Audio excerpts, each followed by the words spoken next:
By the time I was 26, I was making millions, tens of millions of dollars trading, which is what I thought was going to be my purpose and to give me this sense of fulfillment. But I felt paradoxically broke. And I did not feel abundant just having a lot of money. What does it mean to be truly wealthy? Because I was wealthy at 26 and I didn't feel wealthy. It's not how much dollars or digits you have in a Swiss bank account. It's what are you creating in the world with it? Wealth comes etymologically from well-being. And well-being comes from the wheel. And wheel comes from chakras, wheels of energy. It's being in our chakras and being fully secure in all of our energy centers and recognizing ourselves as first a level beyond even the physical body on this energetic level or the soul level. And then once we're fully embodied, then we can recognize that we take this wheel out into the world. Yeah. It's really being brave enough to step off that wheel that we've all been on and recognizing that our task to be truly wealthy and really to define that in abundance for ourselves has to be a process of really meeting the unmet tasks of our parents, really deciding the buck stops here.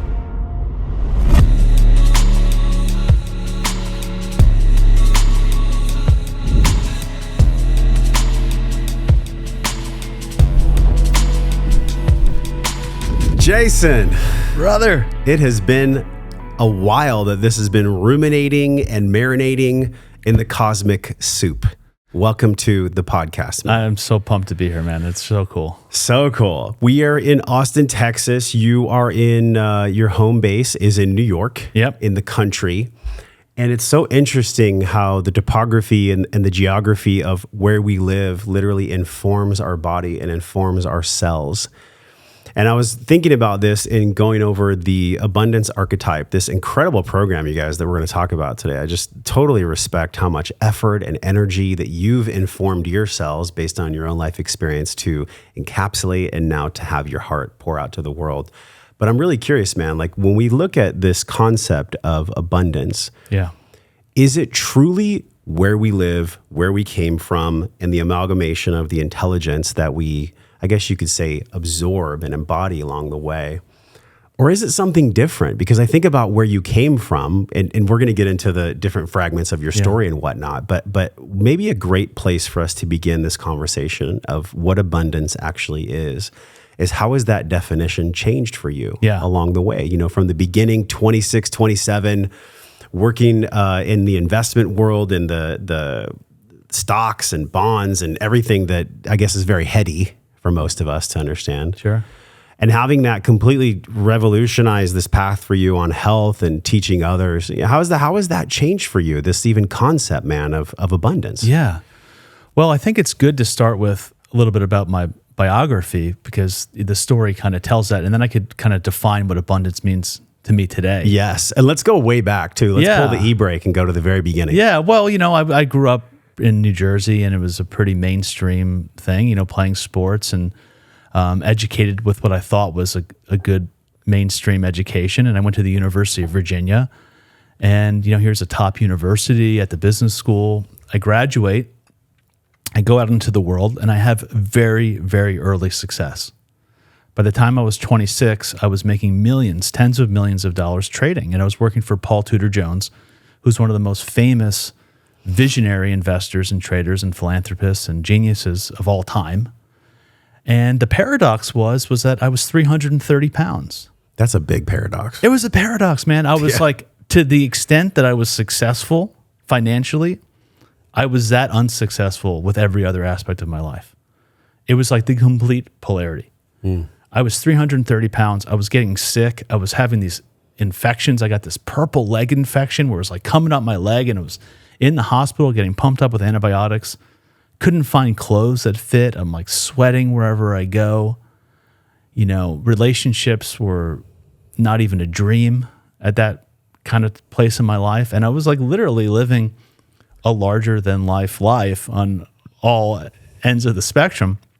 And so I got just struck with this moment that, like, here I have all of this money, which is what I thought was going to be my purpose and to give me this sense of fulfillment. But I felt paradoxically broke. Really did. And so I started off on this exercise journey. I met this trainer named Chaba in New York City who happened to have a copy of How to Eat, Move, and Be Healthy in his little basement dungeon gym in the financial district of New York City, down by Wall Street. That's one hell of a breadcrumb. It's a big breadcrumb. We'll unpack that breadcrumb. That's a big breadcrumb. So we worked out for 2 years very aggressively with like the same kind of intensity that I had on Wall Street, just like full throttle.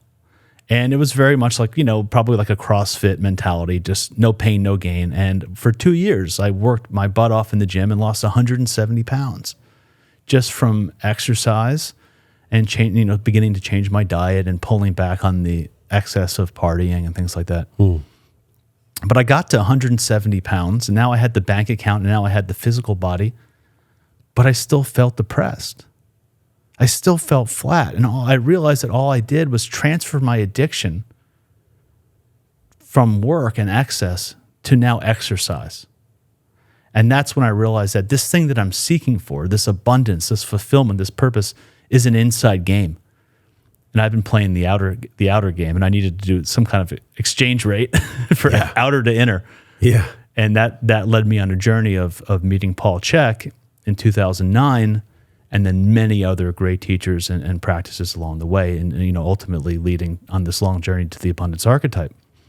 But so abundance for me, we talked earlier that etymology is, to me, it's like an amazing way to be a detective about words. Anytime I hear a word like spirituality, what does that even mean? Like, I want to know what that means. Like, if you ask 100 people, what does it mean to be spiritual? Or what is God?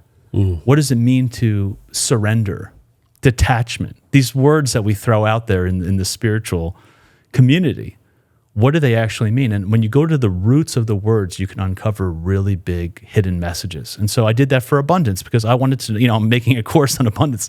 Yeah. What does this actually mean? And so abundance comes from the root word unda, U-N-D-A, like abundance. And interestingly, that, abund is to overflow, and then there's a dance in the word, right? To overflow with the dance of life. I love that. But unda comes from the Sanskrit word varuna, and varuna is the personified laws of nature in water, the intelligence of water. And so all of these abundance words are all about overflowing and being fluid. The water is 99.9% of who we are on a molecular count. It's literally unto us. And so recognizing that abundance is the water on the inside of us, the intelligence on the inside, and being able to flow with life. In yoga, they talk about the peak of yogic perfection is being in the middle in pleasure or pain. It's riding the waves of life and still knowing who you are and being true to who you are. So abundance is really about going on the inside. And the water is often a symbol of the unconscious mind. So it's about beginning to look at your beliefs and your thoughts and your feelings and your actions in your life, and where do they come from, and really take agency for your own decisions and what you want to produce in your life. What does abundance mean to you? And ultimately, it's about finding this search of beauty, which is the ultimate question, right? Like, where does all this beauty that I'm attracted to everywhere in my life, where does it all ultimately come from? And it's that same kind of reversal where you realize that this abundance that we've been looking for on the outside as the objects of our life, that there's a reversal where we, the subject, become the object. We start looking at ourselves, and we start understanding who we truly are, why we're here, what's our purpose, what's our unique skills, gifts, and talents. What do we want to do with our one wild and crazy, precious life, as I think Mary Oliver said. And it's like, that's the journey, is that it's this process of individuation and finding out who we really are and what we really want. And I'll just leave it with this one kind of chilling metaphor, is that when I read Viktor Frankl's book, A Man's Search for Meaning, he talks about being in the Holocaust and seeing people being walked into the gas chambers, singing songs about life, saying yes to life. And I think that for me, that really chilling example, when I meditate on that, it's like, that's abundance, is that we can't always control the circumstances in our life. We don't know what's going to happen to us. There are things that are out of our control. But the one thing that nobody can take away, the one thing that nothing in our life can take away, is our spirit, our attitude towards life, our mood, our vibe, and being willing to say yes to life despite the circumstances. Because people think that abundance is about being happy. But happy comes from happenstance, which means to be lucky. It's not about being happy. It's not about being lucky. It's about knowing who you are and staying true to that, like a warrior, no matter what happens in your life. And this word luxuries, which we think is abundance, comes from the root word lux. And lux is light, to be filled with light. That's abundance. And lux also comes from the Sanskrit word Lakshmi, which is the personified law, the deva or the goddess of balance and maintenance. And so it really starts to uncover a lot of different hidden messages in the word that are different from the kind of mainstream way that I was brought up to believe of what abundance really means, is just having a lot of money in a bank account. You know, people use this phrase to talk about etymology, and it is good vibes only, right? The word vibe is interesting, vibration. And I think about the vibration in this table, the vibration that you just shared. That was a true download. Like a lot of times in spirituality, they talk about good vibes only, but really that can be a mask that people wear, where good vibes is not the totality of life. We're not here to just only have good vibes. How could we possibly learn and evolve as a soul if something was good vibes only? The wisdom that you just shared came from many vibes that did not feel good. Yeah. Many vibrations that did not feel good. So, you know, it begs the question for me in my own journey around abundance and money. I remember something that, I mean, I call him a mentor, even though I've never met him. His name is Bob Proctor. And he said, you know, if you take from abundance, abundance is still there. There's no end to the well that abundance comes from. But in order for my body to actually embody that and have that wisdom be a part of me, and when I speak, it actually truthfully vibrates out of me as I share it, the only way I can have that be real is if I do the deepest compartmental work to truly love Josh and to accept him for all the ways that he's shown up in the past that was not loving. And even last night, right now we are dealing with a child whose molars are coming in and weaning and all these things. There's nothing in life besides intimate relationship, deep personal work, having children that will bring up all the dark parts of a soul that are asking for light anyways. This is not even a question about right or wrong. I'm curious for you, like when you go back to working with Paul Tudor Jones, 26, 27, 330 pounds, there has to be some nugget of wisdom that everybody can connect to on this podcast, where they're literally running into a brick wall. They're believing the old unconscious adage of just work hard and everything will work out, which is complete bullshit. It's not about working hard. It's about working intelligently. If you were to go back, like float in a fucking time machine and go back to young Jason and tell him, hey, this is the lesson that you're trying to learn, but this is actually the equation that I have the answer for. What would you tell him? Like, is there something you would guide him upon? Because this is for everyone in the world who may be watching this and listening to this. It's not about working hard. It's not about killing yourself. Yeah, there's so many different things there. I mean, the first thing, like we were talking about earlier, is explain to him what it really means to be successful, right? This whole idea of, am I successful? Well, in our culture, it's about accomplishment and achievement. But if you study native cultures, it's about how many people have you nourished today? How many people have you taken care of? How many people have you fed, sheltered, loved? It's a completely different idea of what success is. And so in my work, I often look back at one's earliest childhood memories and dreams, big childhood experiences, as sort of like this pilot wave, this quantum wave that drives their life, and it holds their core wounding and their core power. So when I was 7 years old, I came home with my first report card in first grade, which is just crazy that you even have that at that age. But you know, I'm coming home with my first report card and I show it to my mom. I'm expecting some kind of reward, like a gift or a toy or something. And she says, you know, this isn't quite what I expected. This isn't quite there. And I just lost it. I just like threw myself in the air. I hit my head on this huge flower pot and cracked open the pot, cracked my head, had to be rushed to the hospital, get stitches and all this. And what that set up in that moment was this kind of belief system that I had to achieve and be the best in everything and get approval from other people in order to feel loved. And so I then had to become the best student. I had to become the best at everything. I had to go to the top university. I had to go out into Wall Street and be like this monster trader. But the paradox is that none of that actually filled me up, which is why I was 330 pounds and deeply unhappy and depressed at the same time. And so when you look at the different components of that dream or that event, there is this like letting go. There's the person who's falling back, and there's the nurturing mother. And those were all the different lessons that I had to learn. How do I love myself? How do I nurture myself? How do I learn to let go and not have to push so hard? And when I do, I ultimately open up minds and open up pots and flowers emerge. And so I think for me along that line, I realized that was really part of my journey. Looking back at my whole life, I realized that my struggles on Wall Street were to now be able to go back and help people that are doing the same exact thing. It was like an education. It was an education in what not to do.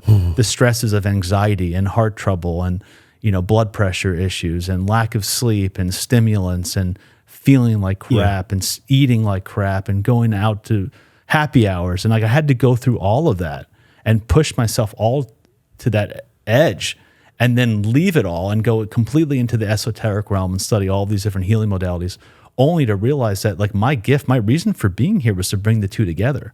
So, offering that kind of perspective to me at that point to recognize that like, look, you're on this journey. Now, the real thing that motivated me that I would teach my 26-year-old self was, hey, look, you went to a top university.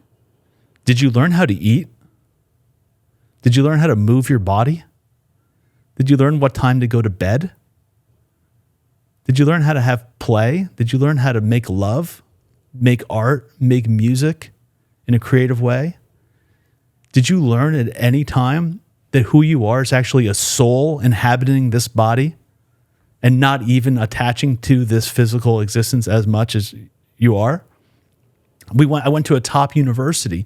Nobody taught me anything about actually being a human being. How do I have relationships? How do I love? How do I feel gratitude, compassion? I don't know these things. I didn't learn these things in school. I learned how to be a successful business person, but at the expense of everything else. And so I would basically start with myself and say, look, here's a book, How to Eat, Move, and Be Healthy. Start with this, here's some basics. Which is funny because it's literally on the table right now, also with the psychic roots of disease. So I know that what you're sharing, somebody's already peaked, because many of the people that are on that train of productivity and self-sacrifice in the name of money. And by the way, money is energy. I truly love the energy of money. I don't love a piece of paper, but I love the construct of what energy can provide to my family when I have the capacity to give it. Now, if I don't have the capacity to give it because I'm not sleeping, eating, moving, and breathing, who the hell could possibly ever become abundant if they did not have those building blocks in place? It's actually impossible, or it's possible, but then you'll have an early death, which is what happens to so many people in our country and in the world. And I wonder for you said something that struck me in one of your pages or on social. I remember what it was. Yeah. You said, we have a nasty divorce of wealth and well-being. Yeah. And I freaking love that. This divorcement from nature. It's terrible. This divorcement from well-being and wealth. How exactly can we lace them together? I have my ideas and thoughts. Let's riff on this. How do we put them together so that they are on the same platform, wealth and health? Well, I think we're so split off and polarized on every issue, right? Like science and religion have had it. There's another one with a terrible divorce. Yeah. Science will tell you how many times a second a hummingbird can flap its wings, but it will never ask the question, what was the intelligence that created such a beautiful being? And then you have some religions who think that despite like evidence of billion-year-old world and dinosaur bones that that the Earth is 6,000 years old because it doesn't want to face science, but it believes in this higher intelligence. So we're and that's rampant. Like I don't need to tell you about the polarity that's going around the world and how split off all the different sides of the coin. Search flat earthers, y'all. Right. That's an interesting bunch. So, I mean, the same thing with wealth and well-being, or wealth and spirituality. But, the irony is that in my studies, most of the world religions were all founded with money.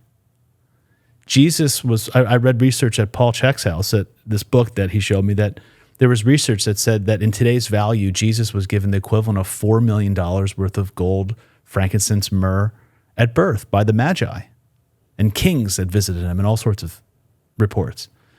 Moses lived with the Pharaoh in a palace. Arjuna was a prince, very wealthy. Buddha was a prince. Muhammad married a very wealthy businesswoman, and they had a lot of money. And so, like, all of these great spiritual traditions were all founded on money. But then, maybe not so much some of the indigenous ones, but some like the things that we think of as like the great world religions, that there are like millions of people around the world practicing. They were all started with money. And somewhere along the line, we had this split that almost like we had to give the institution our money, but it was not right for us to keep it. And then somewhere along the line, we got this idea that we have to sacrifice our whole life and our well-being to be successful. But ultimately, I have found that it's just not sustainable. That if you want to actually be the top in your field as a business person, you have to train for work like you're an athlete. You have to eat right. You have to sleep right. You have to move your body right. You have to have love and play in your life. And you better have a bigger why that gets you out of bed in the morning to go do what you do. And you have to love what you do, because your flow is following your focus, and your focus is following where your heart's at. You have to be fully in something if you want to be truly at the top of your game. And if not, you're in fight or flight mode, right? You're in a sympathetic mode. If you're not eating right, just a simple thing, if you're eating processed food or crap food or anything, or you didn't get enough sleep last night, you're now in fight or flight. And then when you're in fight or flight, you cannot think outside the box. You're only in this kind of like very fixed, like yesterday equals today, survival mode. You're not accessing your intuition. You're not accessing future prediction. You're not accessing creativity or imagination. You can't think of things differently, all which are absolutely essential tools for being successful in the business world. It's powerful because, man, we talked about this before we hit that red button. The wound that we carry, not just from father, we shared a similar yet different father wound around money, which I'll unpack here. But that's just one wound in maybe an unlimited hall of mirrors of wounds that drive people. I said this on the podcast before, I'll say it again. How many buildings in every downtown metropolis were built from the wounds of a son to his father? Because what builds buildings in this construct that's changing, through the abundance archetype, through the ways of real intelligence, embodied intelligence that are coming online now, we're seeing this shift. But unfortunately, for hundreds and hundreds of years, what has built all the buildings has been a lot of wounding, has been jealousy and greed and, crushing the competition, that phrase. I'm sure you saw that every day. Even, yesterday we're recording this podcast. Yesterday was 9/11. And I remember watching interviews of traders in New York saying, wow, I didn't want to say this out loud, but I knew exactly what trades I was making the next day. They didn't even care. This is how disconnected from reality and from empathy that a lot of these traders were. They literally saw the event just as a way where they'd make specific trades. Yeah. Like, that broke my heart, and it made me think, I will never be like that. And then, by the way, I think for years later, I was that way in some way, which is probably why it angered me so much. Whatever angers me in someone else is actually a point inside of my heart and my throat that I get to look at. I'm curious for you, like 26, 27, 330 pounds. Yeah. When you look back on the way that you brought in so much abundance, which in a way, total paradox, helped to fuel you to where you are now. Because once people are at the top of a mountain, most people tend not to ask how they got there. Yeah. They just look at people on the top of the mountain. But if you were to look back and share with people so that they don't have to duplicate the pain and the torment and really the abuse of self that you went through, what would that be? Is there a behavior that comes up for you in that same regard, where I referenced the trader having no empathy for those that died on 9/11? It's a tricky thing, because if I look back at my life, and if you look back at your life, and you look back at, like, where did you learn the most? Was it the times when everything was like extremely happy, or was it the times when things were difficult and you had to work through an obstacle? Like if I look back at my life, if I look at my life from the perspective of like, what's the real purpose of being here? Is it to just cruise and have good vibes? Or is it to learn and grow and discover something? To me, the journey of the soul is we're on an epic journey of growth and discovery, and we're here to learn. We're courageous warriors that have decided to come in and incarnate at this particular time in history and learn and grow and change. And it seems to me that actually the most difficult times in our life have the most impact on moving the needle if that's the actual reason for being here. And so it's hard to say that I would, take any of that away. I wouldn't want that for somebody. But in the same way, like actually going through and finding the resiliency to overcome those challenges made me who I was. So it's hard to imagine my life even without them. Mm-hmm. All of the difficult things, like if I think about my ex-wife and my first divorce, she became my greatest spiritual teacher. Like there's gurus, there's all sorts of things out there. But if you can learn to manage with having kids with an ex and do it from the place of the middle way and from your heart and not letting emotions get involved and always trying to hold the greatest good for everybody at all times through all of the different things, like that was one of my greatest spiritual learnings. I didn't need to go to a monastery to learn that. That's like Sparta, through my life. That's like Sparta and 300 and Leonidas. That's essentially what you're bringing to us right now. What was the mastery that she taught you? What was her way of being that taught you so much about being resilient? Yeah, wow, it's deep. But, forgiveness, coming from my heart, being accepting of of differences and different belief systems, always putting the children first, that kind of stuff, real big life lessons for sure. Yeah, those are some big layers of the onion. Yeah. And when you peel the onion, you cry. Yeah. Which is what happens to all of us. I think about that in my own life, the relationship struggles that Carrie, Michelle, and I have had in raising children, but it's really a double-edged sword because that has driven me so much, my love for my family, to be able to tap into a place in abundance in my heart that I didn't even honestly knew fucking existed. Yeah. That's just hands down the truth. Like I had no idea that I could produce and that I could call in the revenue and the things that I'm up to in the world now. They weren't online for me. It's almost like unconscious incompetence. I didn't even know that I didn't know they were there. And it was only through that galvanization of having 2 children, sleepless nights, managing things where it made no sense to manage them. And really what made the most sense was to like eat a turkey sandwich and then go to sleep. But sometimes the things that make sense don't actually make any realistic sense. Yeah. They're subjectively true based on my ego and whatever I think I might need, but objectively it's totally different. I wonder if you could talk about that, because we hear about the objective, we hear about the subjective. What does that actually mean to you? Because to dance between those two worlds requires the abundance, right? The dancing between the objective reality of what's needed, quote, quote, and then the subjective reality of what's needed. Case in point, maybe we can just like flash to somebody in an economically depressed neighborhood where they may be really excited about what we're talking about, but there's no starting place for them. They haven't really necessarily even been around these types of conversations. Yeah. I wonder how you'd marry those two worlds. Well, before we get into that, this thing about objective reality, when I'm a student of process-oriented psychology or process work psychology by Dr. Arnold Mindell. And he lays it out like this. Like imagine like an ice cream cone. On the top, the ice cream is what we would call consensus reality. It's agreed upon stuff. My name's Jason, you're Josh. We're here at a table recording a podcast. It's things that 2 or more people could agree upon generally as real. But then inside the cone, there's this whole dreamland. There's this whole archetype level. There's the Father moving through us. There's all of our people's history. There's my wife and my ex and your family standing behind you, moving through you at this time. There's what you dreamt last night.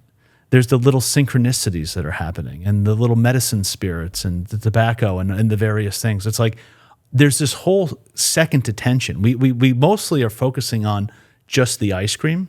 Yeah. And then inside the cone, there's this whole invisible level that's actually the archetype or the idea level that's making this consensus reality happen. And then at the very end of the cone, it comes down to a point, which it all emerges out from, which is the essence level. It's below this pre-verbal, energetic, just undulation of energy that's emerging into this dreamland, which then emerges into consensus reality.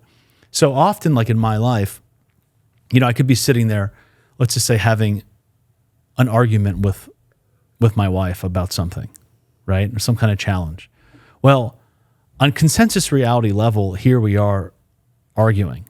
But on the dreamland level, maybe there's like the divine masculine and the divine feminine working something out.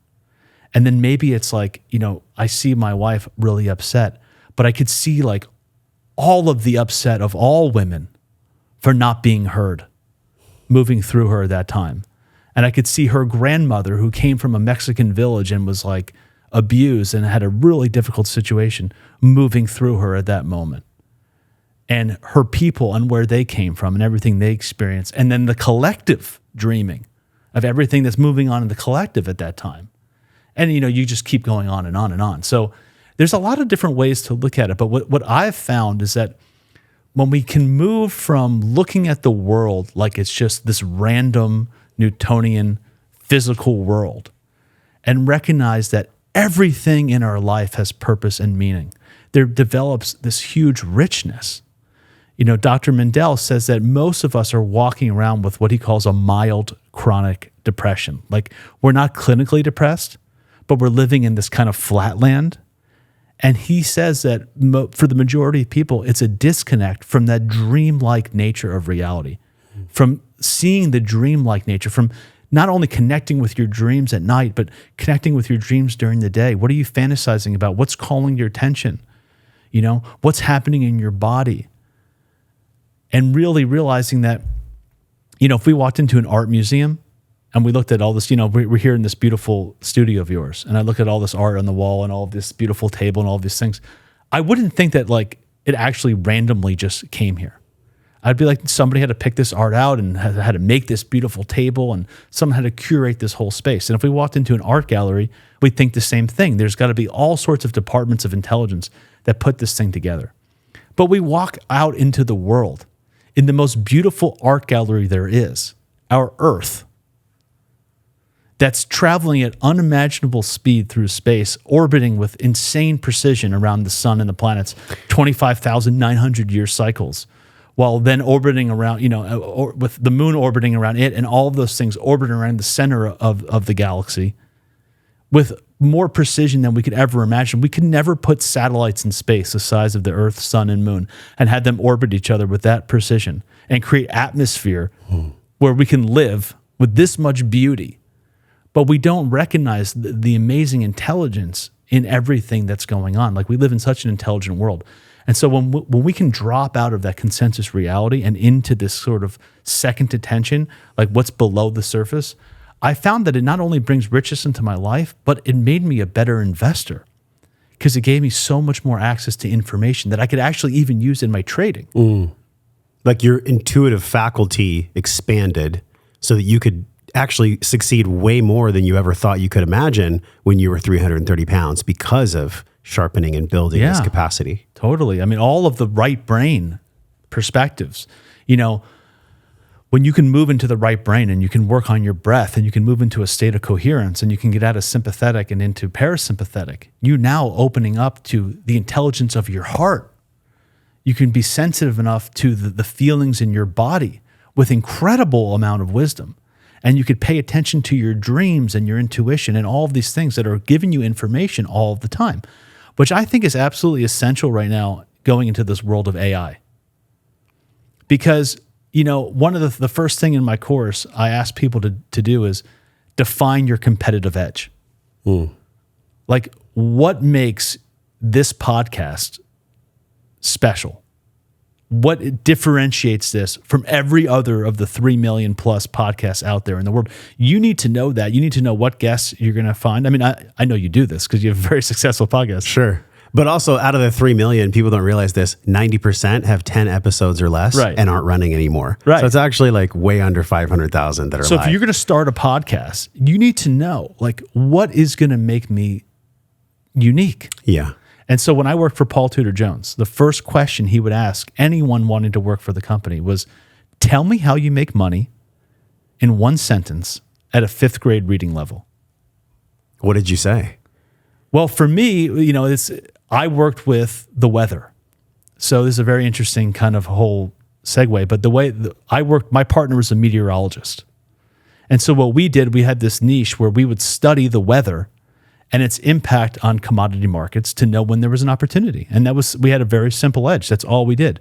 We would look throughout the year. That's awesome. When the various commodities around the world, from corn and soybeans or sugar, cocoa, coffee, that kind of stuff, energy, when they were the most sensitive to the weather, right? Like Chicago and New York weather in January has a big impact on the amount of heat we use in this country, natural gas or propane, let's say. Whereas like in September and October, it doesn't move the needle that much because the fluctuations in cold are not that great. In Texas, ERCOT power, if it's 107 degrees or 106 degrees in Dallas, the power prices don't skyrocket and you don't have blackouts. But at it's 108 or 109 or 110, it does. Mm-hmm. And so, it's recognizing all the different parts of the world where the weather had the largest impact on a particular financial market, focusing in on those times when we had the largest competitive advantage based on how much our ideas of what was going to happen differed from the consensus forecast. And that's what we would do. That was kind of our edge. And so I explained that to him in one simple sentence. But you would be amazed about how many people came in there with long pedigrees and resumes and experiences that cannot answer that question. He recognized that brevity or, simplicity was the ultimate sophistication, as Da Vinci said. So all these investors were in the consensus. They were on the top of the cone, and they couldn't actually get into their dream state, their expression, their creativity to tell in a sentence or two who they are and what gives them their competitive edge. That's fucking fascinating because yes, the reason why people are with us is because it's me sharing my authentic journey and the lessons that actually move the needle. Yeah. That's the competitive edge. That's your one sentence. That's it. They actually move the needle because I've shown through my own application that they do, or they don't. And then I'm honest about that too. And I think that's what resonates with people, whether it's any podcast or any media quote outlet. Can I trust this person? Or are they actually sharing with me what has worked and what has not? Yeah. And when I say worked, I just mean, has it expanded my heart, my consciousness, and my abundance? That's a big one, man, because I think about Wall Street, it's very myopic. It is about what's the return.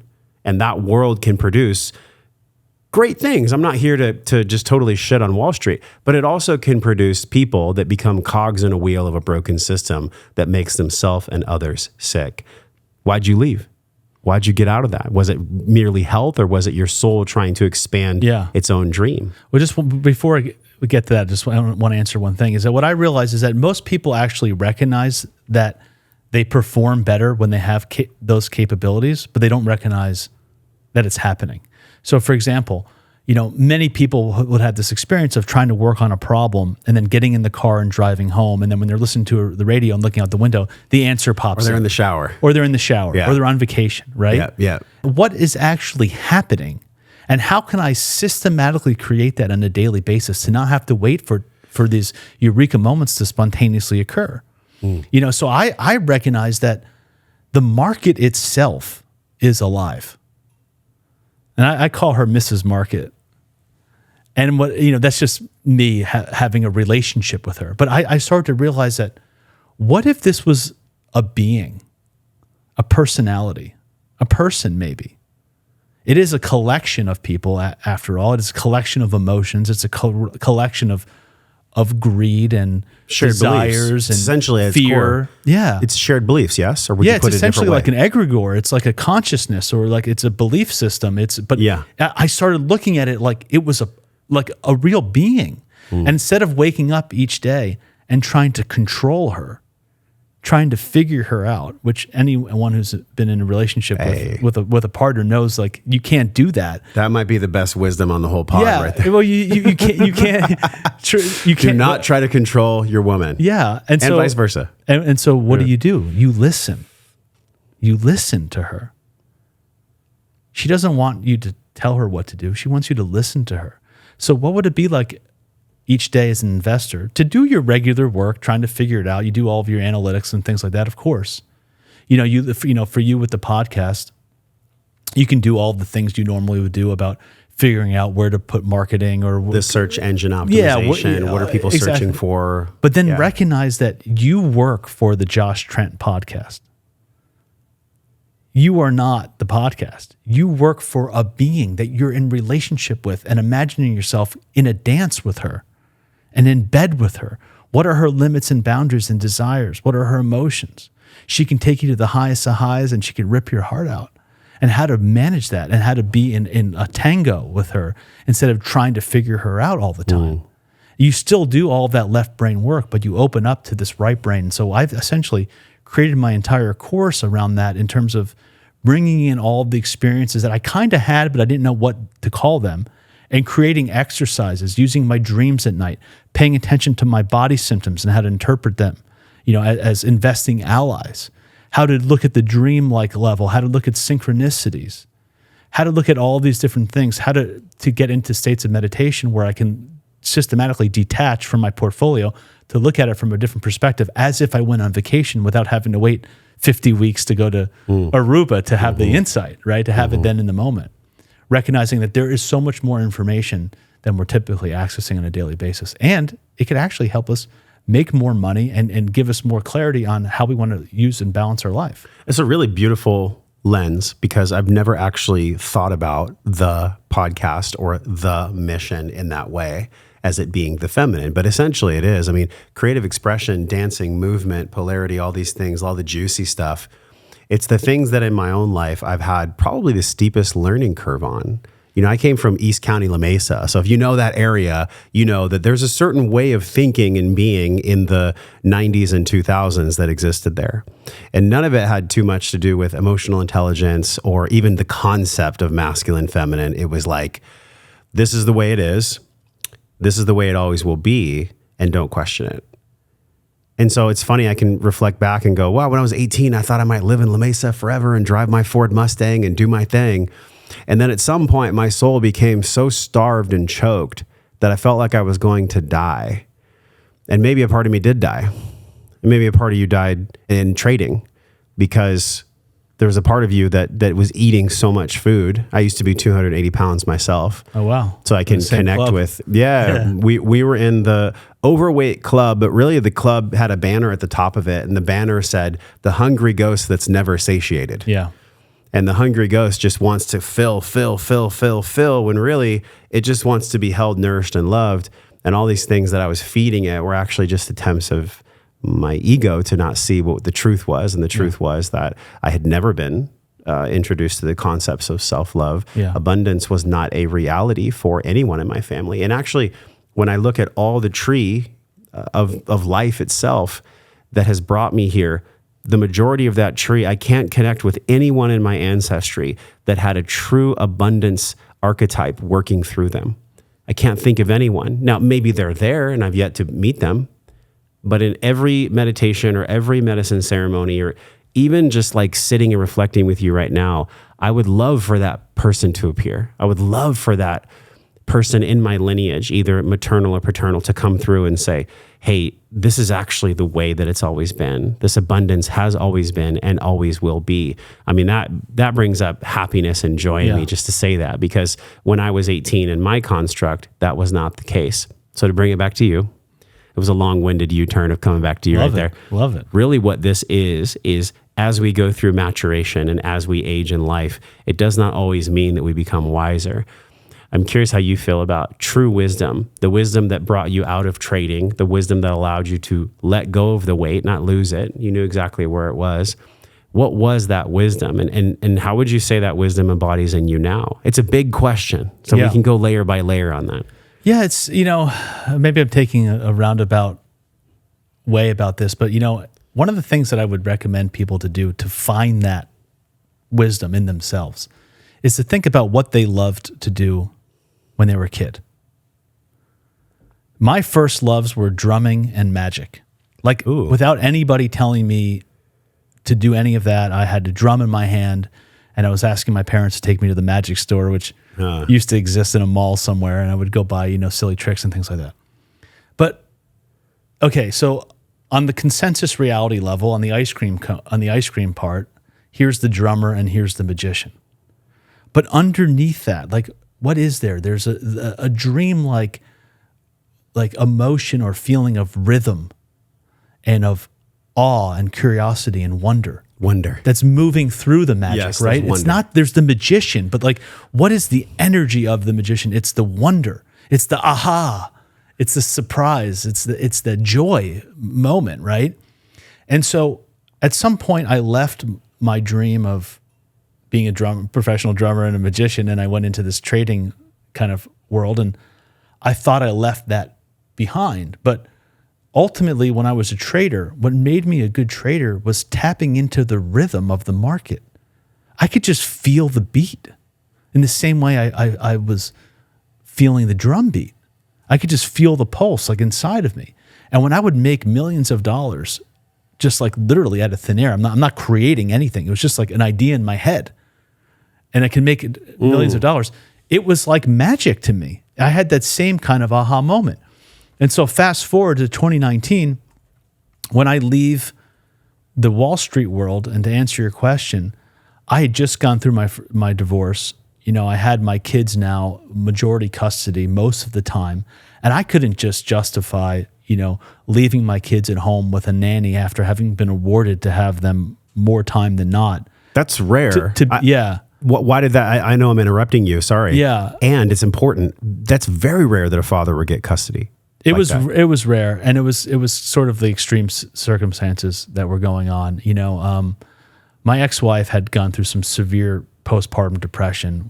Had a lot of different manifestations that are probably, honestly, I've shared them before, but I've learned actually now I want to respect her privacy a little bit, because I have deep love for her as a person, but she went through some very challenging times that were very scary for all of us. And it ended up with me having, the majority of the custody, always with the goal to get back to a place where we would share the time ultimately, because that's ultimately was my dream for that. I mean, yeah. But that was the way it was in 2017, 18 when this happened, and I just couldn't justify anymore being in an office in Greenwich, Connecticut, or working all day at home while my kids are, with nanny after nanny after nanny and not with their mother. I'm like, well, I this was my path. I have to live up to this and be more present. At the same time, I just didn't feel the pull anymore. I absolutely loved trading. Like I just got so high from it. It was like so exciting to me. Why? I don't know, just the competitiveness, the freedom of it, the creativity. When you're a trader, you're almost like a star athlete. Like nobody cares what time you show up. Nobody cares what time you leave. Nobody cares if you wear something eccentric, if you drive a sports car to work and you leave it out front. Like you just like, if you're like a top trader, you're like the top stud athlete, and people give you complete freedom. And you just have this account, and you literally have to answer to nothing but creating profit. And if you do that, you live a very beautiful life. You get paid really well. You have lots of freedom. It's intense. It's like, but it's got that like sport competitiveness to it. I had a partner who is the meteorologist I mentioned, who was a partner with me for 15 years. And we just were like, had this great relationship. And it was very, very exciting. But it hit a point where like my focus wasn't there anymore. I wanted to be meditating or doing Tai Chi or exercising, or banging a or drum sitting somewhere. in the sauna or banging a drum or being with my kids. Yeah. And I had so much respect for the level of intensity it takes to be good at that. People come up to me all the time and they say, oh, I got $10,000. What should I invest in? Should I invest in this stock or that stock or this? And I said, look, you realize what you're talking about? Like, would you walk into a hospital and just say, I'm going to perform brain surgery today, or step onto a with Steph Curry and try to beat him on a 1-on-1. Yeah. You're dealing with people that are fighting for fractions of a millisecond with tens and hundreds of millions of dollars of computer resources and edges and systematic approaches and code and research. And you're just going to take your hard-earned money and just throw it into something that you know nothing about? Like, come on, give me a break. Mm-hmm. You know, and I always encourage them to go back to saying, like, investing in yourself is the best thing that you can do because it's the only thing you ultimately know and can control, and you can have real exponential returns. But back to the story. So I then had this big death where I then said, okay, I'm leaving Wall Street. I had a meeting with Paul Tudor Jones, and I said, I want to try something new. You know, I've done this now for 20 years, and I've had some success. I've just gone through some personal struggles, and I just want to see if I could reinvent myself. And he looked at me and said, you're the man in the arena. Kind of that Roosevelt quote about, you know, I'm going to butcher the quote. I know exactly what you're saying. But it's about like ultimately, like it's not about winning. It's about the one who goes out and tries and goes through the blood and sweat and tears, and win or lose, trying is the purpose of life. Standing in the arena. Standing in the arena. Being willing to risk it all and try something new and be brave. And so, you know, I had a really big kind of death moment after that because I was this important person. I was managing over $1 billion, and I had a lot of people that were working for me, that were emailing me, that wanted to take me out to dinner, ask me questions, clients, risk managers and executives and brokers and all. I mean, you can imagine the whole thing. Multiple screens and phones and, you know, emails and text messages and research and all. And then it was like black. And all I'm doing is just driving my kids to school back and forth like a taxi driver. And like waiting in the pickup line for them to come out. And then like going home and sitting like, and I had to go through like a really big grief cycle. Like I had like a lot of shock and like anger and disbelief and regret and like confusion. Did I do the right thing? I just left this job. And, you know, ultimately I realized that as I started getting into coaching, that the thing that made me a good coach was tapping into the rhythm of my clients. And when I would give them some piece of knowledge that opened up their eyes and changed their life, I had that same feeling of magic. And so what I recognize is that what we're calling these roles is the ice cream, the consensus reality, the drummer, the magician, the trader, the coach, and now the abundance archetype creator. But really underneath all of that was pulsing through me this gift that I was born with of rhythm and ritual and beat and heart and magic and wonder and curiosity. And that any time I was on that line, no matter what role you put in front of it, when I was on that line, I was happy, purposeful, and successful. And so ultimately, that's what I realized is that I never actually left anything that was with me from the day I was born, that'll be with me to the day I die, is my unique gifts, skills, and talents of those two things. That you don't even, it's hard to even put words on them. It really is. It's below, on that bottom of the cone level, it's an energy. It's a feeling of like when you're in the dance or the feeling of surprise, right? Even the question itself, how do I get wealthy? How do I be rich? How do I have this much money? That is on the top of the ice cream cone question. Yeah. That's consensus reality question. A deeper, more soulful question would be, how can I live my life well? Yeah. Which is really like, that has been my question ever since I was a little boy. You talked about you wanted to be a drummer and you love the rhythms, and that's how you connect with clients and trading. Yeah. Ever since I was, as far back as I can remember, the earliest truth that ever came online for me was, what are all these adults hurting themselves for? Why are people so mean to each other? What is all this about? And I can put words on it now for the feeling I was having at maybe 4 or 5 years old, Jason. And the feeling was, I know there's more to life than this. I know there's something special.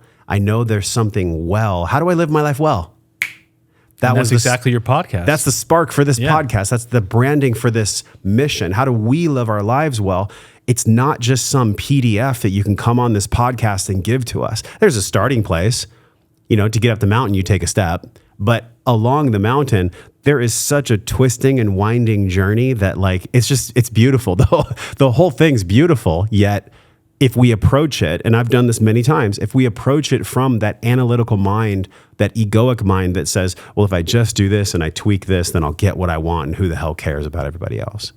Cody Sanchez was sitting in that chair, and she said something that was interesting. She said, well, don't get it twisted. It's about, first and foremost, serving mine and my family. Mm-hmm. And I thought, okay, that's interesting. And I just let her keep going. And if there was one question I would have asked her, I would have said, well, how can you actually change that belief so that it's about the all? Yeah. So that it's about everybody instead of just the I, the we. How do you navigate this world now? It's interesting because even I kind of resonate with what she's saying. Maybe I don't know, I wasn't there, but on some level, we do need to start on the I level. Sure. And then that then can support the we. And then from the we can support the all. Yeah. I think the process of individuation is the greatest reason for being alive. Becoming who you were truly meant to be. There's only one Josh Trent with the fingerprints you have. That's it. Never in the history of the world will there be another one of you. Right? And so you have unique gifts, skills, and talents. You came into this world with asking a very specific question.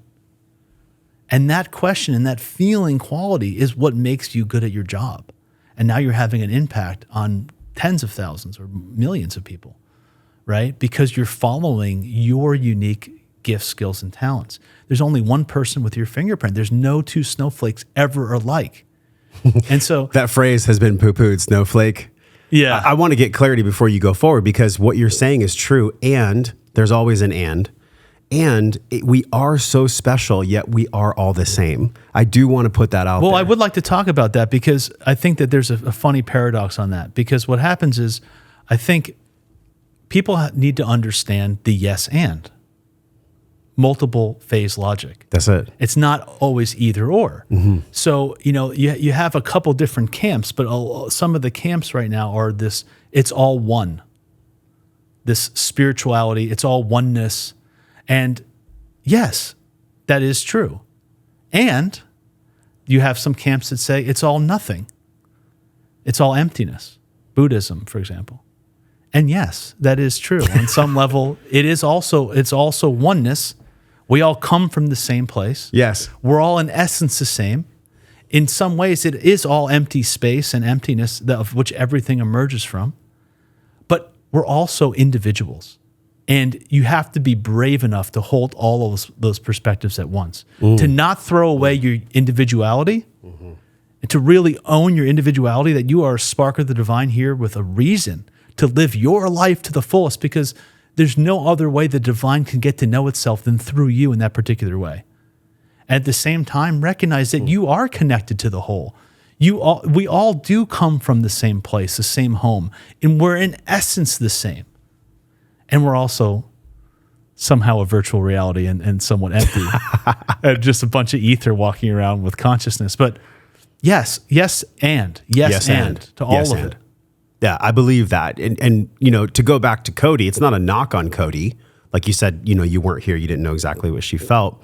What I was feeling was, yeah, it is important, but at some degree, there's a transition between what's good for me and mine to what's good for everyone.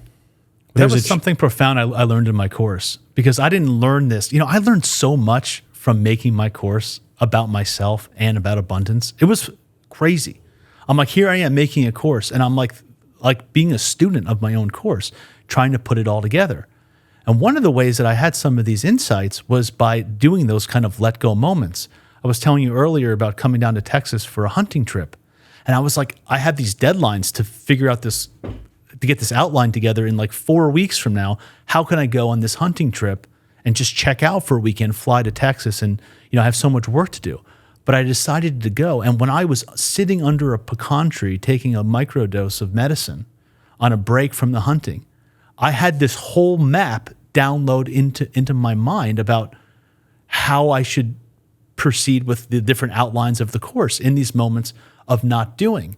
And one of the things that came to me was that when you got through the 8 steps of my course, and now you literally are stepping into the abundance archetype, I had this realization that we're actually not abundant until all of us are abundant. In that way, you become the elder, like we talked about earlier, in starting to elder others and realizing that we are all in this together. We're all breathing the same air, drinking the same water, eating the same food, living in the same beautiful planet. And there becomes this consciousness of, okay, now that I have enough resources, I'm then now responsible to help elevate all people. This is the paradox as well, because there is, especially in the training, chiropractic, personal development world, coach, therapist of any kind, being of service, there's a dark shadow where when you shine light on other people and you make that your mission, the dark parts of yourself don't get any light. Right. And there's broke mindset, and there's actually the opposite. There's a poverty mindset. This is actually what I'm most excited about with your program and everything we're talking about. It's this fundamental shift to know, which is what you just said. We are not abundant, you and I, the I, until all of us are abundant. So can I come from that mindset? Can I be that in the world? Literally in my body, can I be that in the world? And then that's what can change this world. That actually is what can make this complete nirvana for all of us. Well, because, we have to redefine abundance, right? Abundance is knowing who we truly are. When we know who we truly are, when I look at you and say namaste and see you for the soul of Josh that lives in this vehicle, right? My soul brother or sister or non-gender, but this connection to who you really are. Then I realize that in essence, who you are is who I am. And so then how can I be abundant without you be abundant? Because in essence, we're the same. We come from the same place. We're family. And it's that kind of realization of abundance is knowing that who you are is not the material of your life, but it's what you are on the inside. It's the only thing you can take with you. It's your investment in your free will today will pay off your karmic account, your karmic portfolio in the future, right? Everything we do today is a long-term investment in ourselves and in the planet. And I think it's like this abundance has to have a reversal to recognizing that, like, yeah, I can be abundant and you can be abundant because in essence, we're the same. What is a karmic portfolio? Well, if you look at laws of physics, every action has an equal and opposite reaction, right? And so we know that if we walk down the street and we punch somebody in the face, we might get in trouble or get punched back, right? Yeah, or something like that. No doubt. Right? There's reactions. If we don't pay our mortgage, our house gets taken away or something like that. But we think that doesn't occur in our life. And then especially like that it just ends at the end of our life.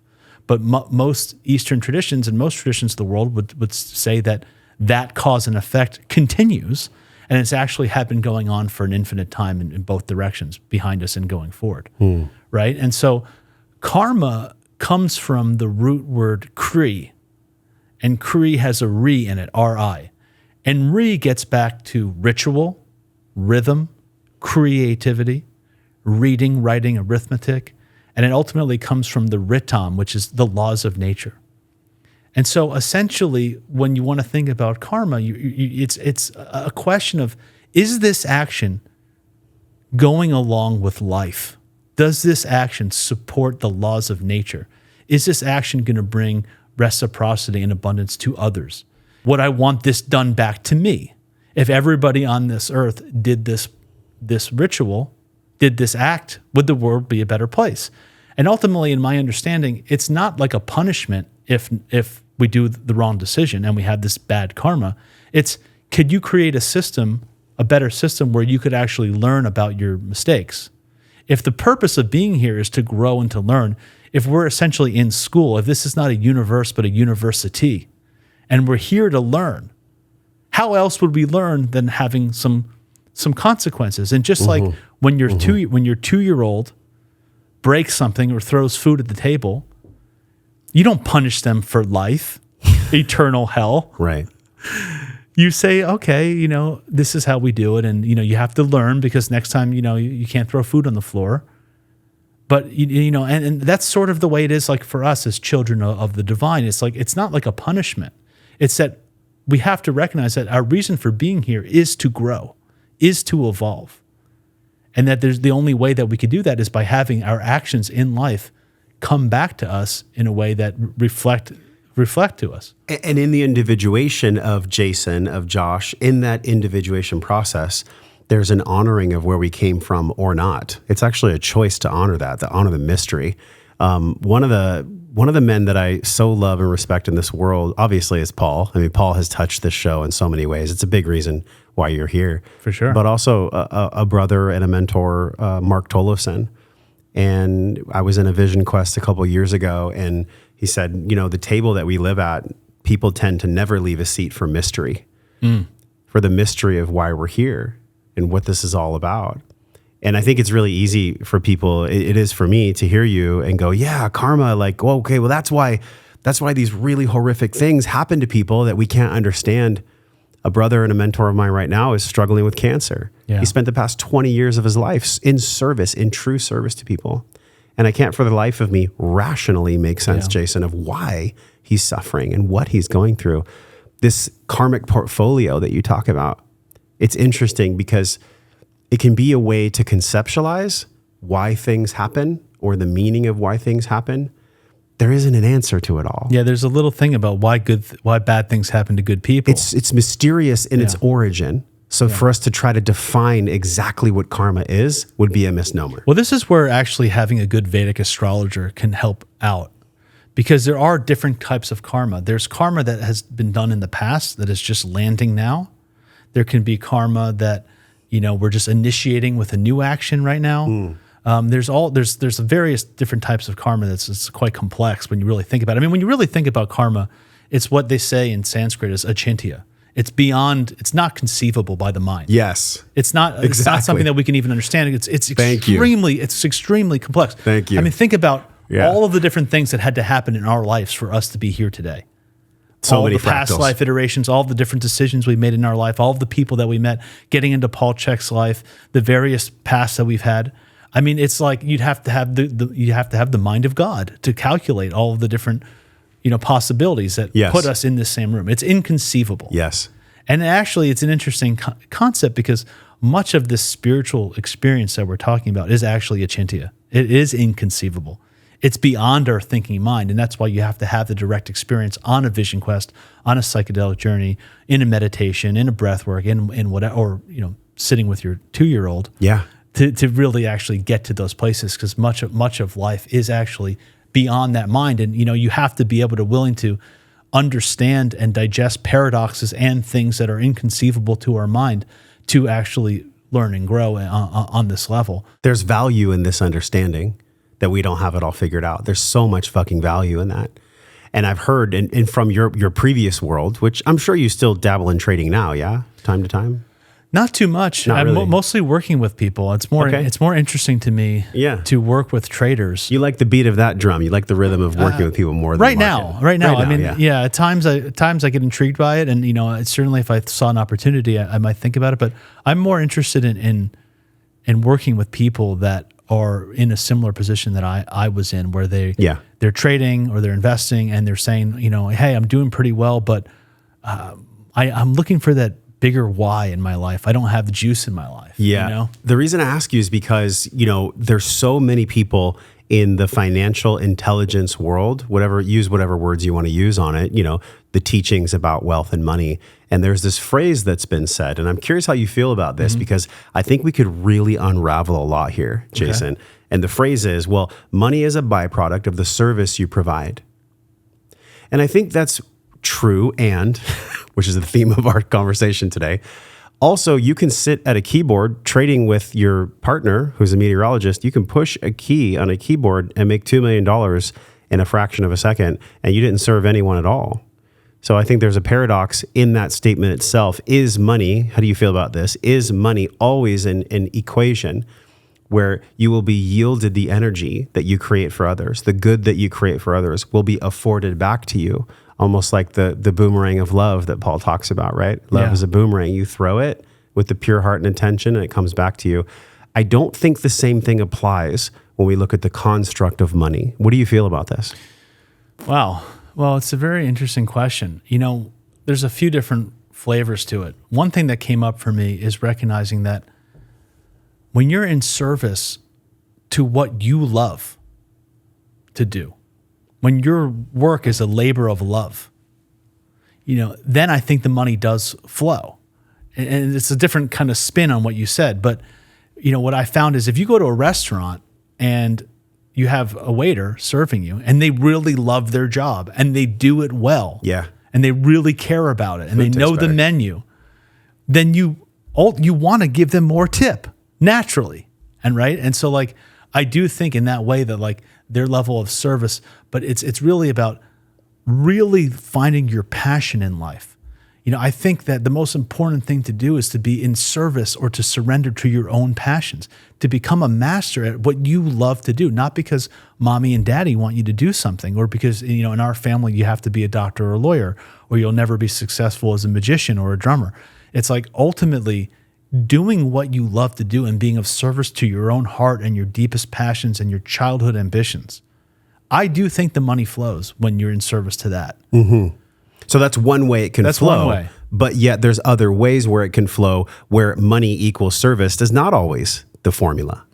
Yeah, there's a lot of different things too. I mean, one of the things that it brings up for me with service is in service to what? And to me, it does seem that the more that I am tapping into being in service of a higher good, in that like there's some other intelligence that's moving through me that I'm working for, I could begin to trust that these pieces are falling into place at the right time. But I know what your question is about being at that, being that trader type and just pushing buttons, sure, and being or even the Fed, Jason. Somebody just sits and pushes a keypad and prints out billions of dollars. Is that creating value for anyone? Yeah, I don't think so, because in my model of what is really wealth, in my course, I get into this in pretty good detail. But, wealth comes from, etymologically, from well-being. And well-being comes from the wheel, a wheel. Ooh. And wheel comes from chakras, wheels of energy. So if we break this down, right, wealth is more about the wheel. It's more about not how much money you have or how much money you print or how much you create in a fictional account. It's how are you circulating that money. It's not how much wealth you have. It's not how much dollars or digits you have in a Swiss bank account. It's what are you creating in the world with it. Mm. In fact, I think one of the biggest sicknesses we have is we look up people's net worth. Instead, we should be looking up what's their net impact. What are they doing with the money? Not do they have $50 billion in an account, but Dude, I saw that the other day. I typed in my name and it said Josh Trent age, Josh Trent wife, Josh Trent net worth. I'm like, don't be looking too deep, y'all. It should be net impact. Is what we should be paying attention to. Absolutely. There's a country, Bhutan. They have one of my earliest podcasts, like 8 years ago. A guest. They have the gross national happiness instead of another financial piece that they measure. I wonder how we could do that and still be wealthy. Because in your course, you talk about wealth being a certain description. So the wheel of wealth, how can we do that on a fundamental level where the wheel of wealth is also making everyone truly happy? Yeah. Or is happiness just a fleeting thing? Well, I think happiness is, but because, there's no happiness without sadness. And so we have to accept that there's no Mother Teresa without a Hitler. And, this is just the way that the world works, is that there's no day without night.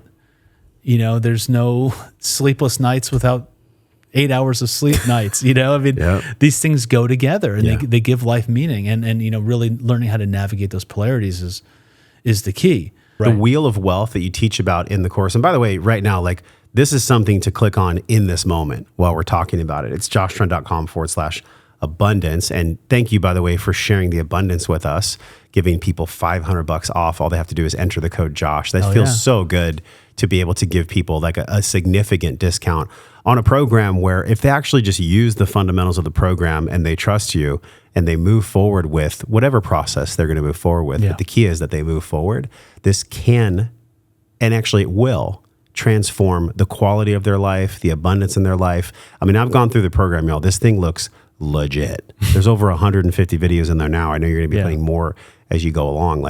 If there was one thing that y'all could do to have abundance and to actually first and most importantly be that abundance, It would be to receive it from somebody that's actually walked the path themselves. Yeah, thank you. But to go back, you're welcome, man. So that's on the screen right now. And the wheel is huge because the etymology you broke down was beautiful. And like really it's about wheel, which is the chakras in our system. And, right. And this is the energy that we're wanting to. So real wealth is being embodied.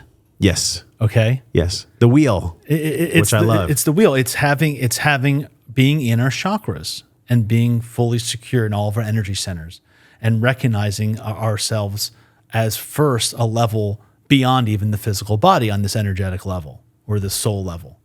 And then once we're fully embodied, then we can recognize that we take this wheel out into the world. And now we're giving and receiving, and we're in reciprocity with Mother Earth. We're not taking too much. We're not taking too little.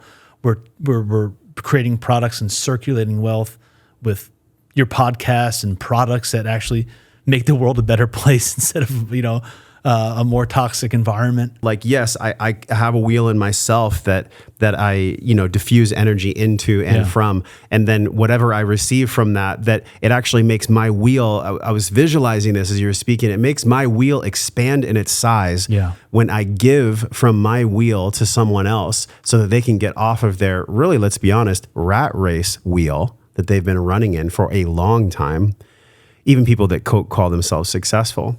That wheel is a really beautiful analogy. And I wonder when this concept came on for you, this wheel. Was it through the etymology studies? Yeah, I was starting to study because that's fascinating. When I started going through this course, I had to ask myself, what is abundance? What is an archetype? What is money? What is wealth? And I had to really think about these things. I never had thought about that. We take these words for granted all the time. And so I had to really do a deep dive and define them for me and really go into what am I actually bringing out here? Yes. What does this mean to be an abundant archetype?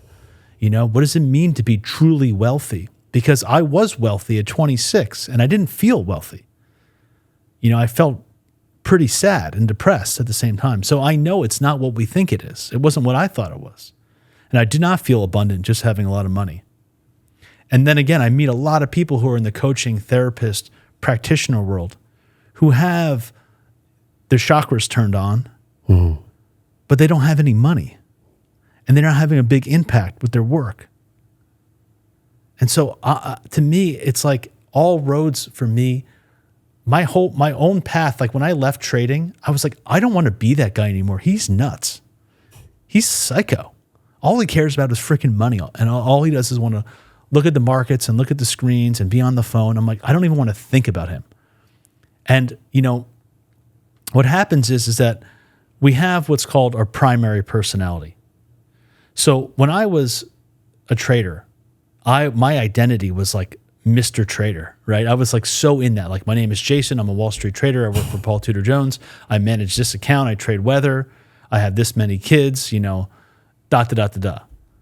But then there's this whole secondary nature to us that it's unknown, and it's standing over the top of a mountain peak, and on that mountain peak is that edge. And every time we kind of get close to that other side of the mountain, we get nervous, we get fear, we pull back, we get anxiety, sweaty palms, our energy drops, we get sick, we turn away. All these different sort of symptoms happen to us. What's over that edge is what we're dreaming about at night. It's literally calling us in from our unconscious of things that we're not aware of. We're dreaming up at night the artist, the dancer, the magician, the lover, the things that we're not really connected with, the feminine parts of ourselves as a very, masculine-oriented trader type. And then when I left trading, I went fully into the secondary. I said, I don't even want to think about trading.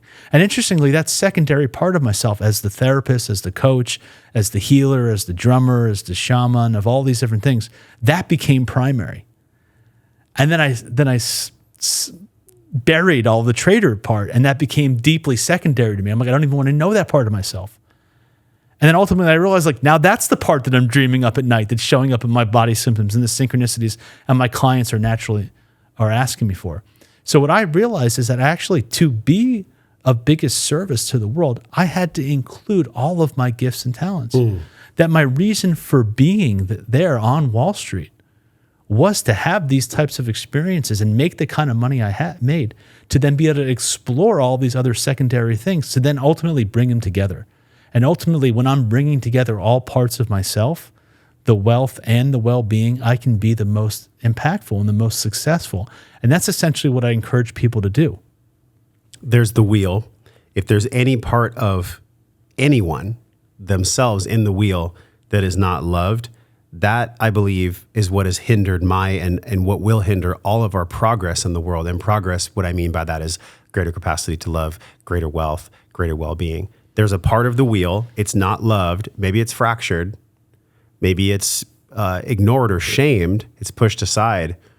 It's really about loving all the parts of the wheel. It's almost like I'm visualizing a kaleidoscope right now, like the old school window glass in churches. If we saw a wheel with all the colors inside of it, loving all of the colors. You know, I was talking to you about something that's been really bothering me, and we've done quite a few episodes on this.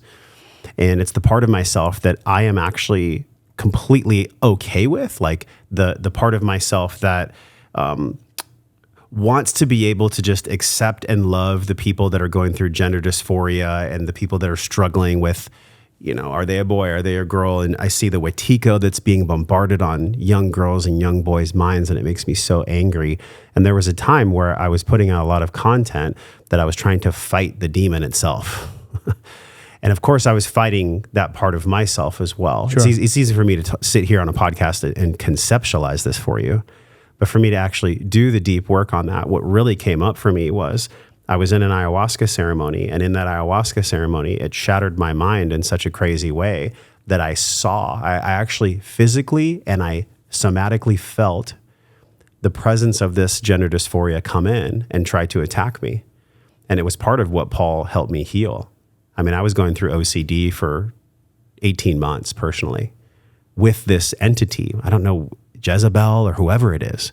It's some kind of dark entity in the world that only will find its way into people that have space for it to live. Mm-hmm. And when I got through this process with Paul, and when I finally feel like I was at a place where I could like exhale, I didn't have to be haunted by the OCD. I knew why I went to the ayahuasca ceremony. I knew why I pushed myself so hard, that drinking the 5th cup of medicine wasn't the smartest idea, you know. But it happened for my good. It happened in a way where, you know, now I can look back on it and be like, wow, thank you so much for the way that this transpired, because I received such a fundamental slap in the face and such a beat down for so long that I don't want other people to suffer like that. I actually have never put words to this on a podcast ever. I don't want people to suffer that might find that they're seeking solace in medicine, but they may be like lambs led to slaughter in an unsafe space where they're then taken apart by this dark energy. So it's a juxtaposition. That part of the wheel that I mentioned that you articulated, and that's what's in your program with abundance, I'm still in the process of accepting and loving all the parts of me that were shamed around a prostitute in Thailand, pornography, and all that came up in the ceremony. So my question to you is, where do you see this playing out in our society, and how does this directly impact the abundance of our species, this acceptance of this gender dysphoria, but also the protection of our children? And I don't even want to put it in a dichotomy. Maybe you can offer a third perspective. That's what I've been struggling with. And I think once that gets under wraps, once I have a full acceptance that, you know what, like I took a path and that path was actually for my greatest good, and I'm grateful that that happened.